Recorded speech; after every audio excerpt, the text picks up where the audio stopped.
Hi, Lou here to talk about a question I sometimes see beginning game designers ask. What's the ideal tabletop hobby game length? Well, in absolute terms, there isn't an ideal. Or another way to put it, of course there's not an ideal length. It all depends on the people who are playing the game. Like so many other things, it's in the eye of the beholder. Think about this. If I had my druthers, all women would be around 6'1", but that wouldn't suit most men, would it? And that's what you're faced with game length. It depends on the people who are playing the game. In general, I would say that ideal length varies with the type of the game and with the substance of the game, and that's what I'll be trying to explain. So a better answer is the length should match the substance. A filler game, a game that people play while waiting for other people to turn up or after some people have left to fill in the time, a relatively short game generally. It should not take as long as a destination game, a game where you go to a game session specifically to play that particular game. Among perhaps other games that you're going to play, but you say, oh, I want to play that particular game this week. Deep games in the old sense, about the quality of the decision making, not in the new sense where depth equals variety, ought to last longer than shallow games. Face it, some games are mere bagatelles, very much lacking in substance. Who'd want to play one for very long?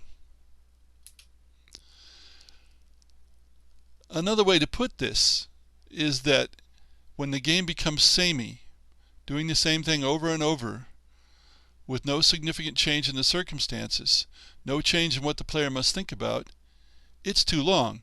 Games should have phases, and I've talked about this in other videos.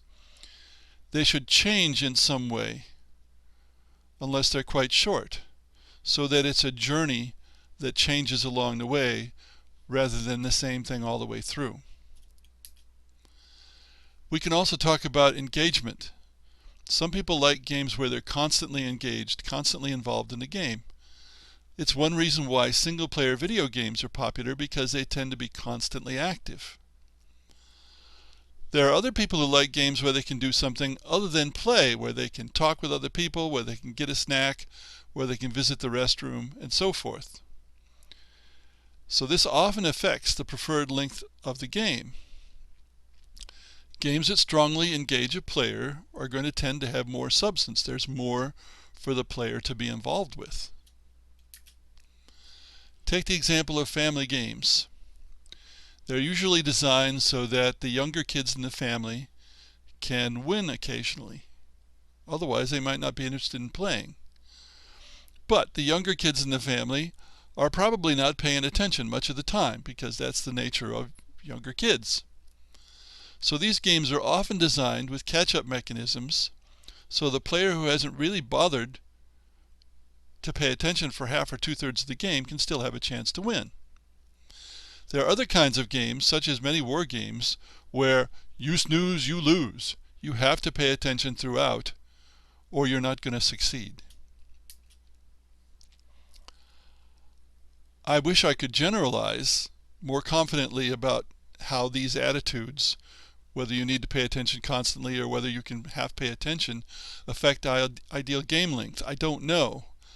I would guess that probably those who want to be constantly engaged are also willing to play longer games because they're more involved and they're presumably enjoying it.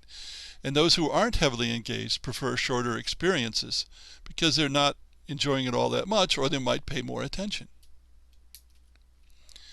Of course, games can be too short, although some people would disagree. And they might be too short if the player doesn't feel that he or she can explore options sufficiently in the time available. And this is why deep games, games with deep gameplay, tend to last longer, so that you can explore the options. Whereas games with lots of variety may be played more often, but they aren't expected to last longer in individual play. You play it, and then you play it a slightly different way, and then you play it a different way again, rather than playing one long game. The bottom line here is, in the current short attention span, consumerist climate where people want to consume games and then go on to the next game, your game is much more likely to be criticized for being too long than too short. So to me, the ideal is to try for whatever the optimum length is for your target market, provide optional ways to play that are longer or shorter. And then your game can match the preferences of different groups, some of whom are going to like long games, some of whom are going to insist on short games. Of course, tastes change too. I remember going to a Game Designers Guild meeting in the Triangle in North Carolina for the first time in 2014. I told the guys one of my games was a filler, maybe 45 to 60 minutes. And I was told that nowadays fillers are 15 to 20 minutes. Yes, I have some games that can be played in that amount of time if you want to, but I wouldn't try to design one specifically for that length, because to me it's too shallow to bother. There are standards nowadays. Few people are going to start a game expected to last more than 3 hours. Some won't start a game expected to last more than 2 hours. And that's kind of odd, because some of these people will play more than 2 or even more than 3 hours once they've started, if the game interests them as they play it. So I would say 2 to 3 hours is reasonable for a game with significant gameplay depth, or perhaps a game that's a destination game. Fillers, on the other hand, again, games you play while you're waiting for other people to show up, or you play after some people have left, so usually they're for 2 to 6 or even 7 players. These can be as long as 45 minutes or as short as 5. A game that can do either, which is usually one with scoring that can be played to a time limit, a clock limit, is ideal. If there's a set length nowadays for fillers, it needs to be pretty short, 15 or 20 minutes. Now, playtesting with appropriate groups, your target market, should help you understand whether your game is too long or too short. Thanks for listening.